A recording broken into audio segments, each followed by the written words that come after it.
Go over a couple troubleshooting tips for a furnace if it's not getting hot enough or if it's cycling on and off very quickly. And here we have a carrier furnace, and I'll just show you in this style. The way to get inside is just unscrew this bolt on the very top, and it's going to allow us to open up the furnace. So I turn the heat on, and now it's calling for heat. The igniter is going to heat up.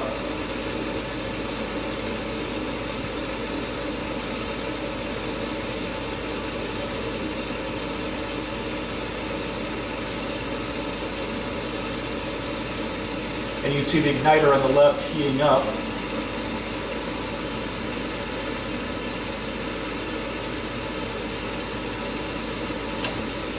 And now it's calling for gas.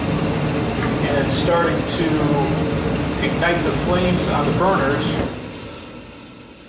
but then it shuts itself off. So if you have a situation like this, what you have 90% of the time is just a dirty flame sensor. So we'll go through the steps on how to clean it. So on the right side of the furnace, there's a small metal rod, and sometimes it's going to be straight and sometimes it's going to have a 90-degree angle to it. So all I'm going to do is remove this, and we don't want to touch it with our hands, get any oil on it, but almost all of them are held in place by one screw, and I'm just using a nut driver to loosen this.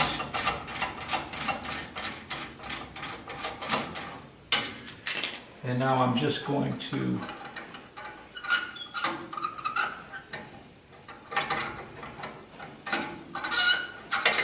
remove the flame sensor, and that's all there is to it. Again, you don't want to touch it, you don't want to get oils on this, and you can see the debris that builds up on this.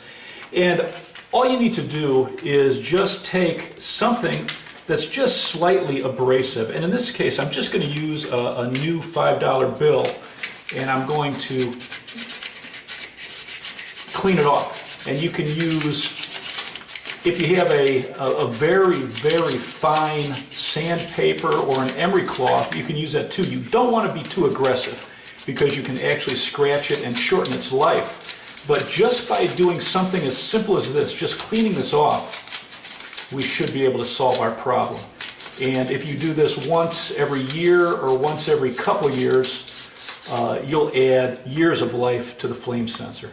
So now we're just going to feed it back into the bracket that holds it, and we want to make sure the angle is the same. We need that to be setting into the flame of that burner, and usually the bracket holds it in one position, but just make note of the position before you remove it so that you can make sure you put it back in the same location.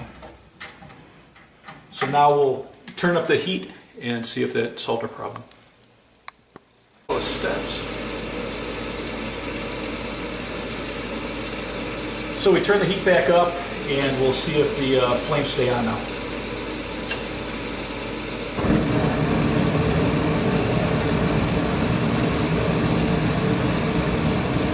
So it looks good. So it looks like we've solved the problem. So very easy way to repair most furnaces if they're just cycling on and off too fast is to clean the flame sensor.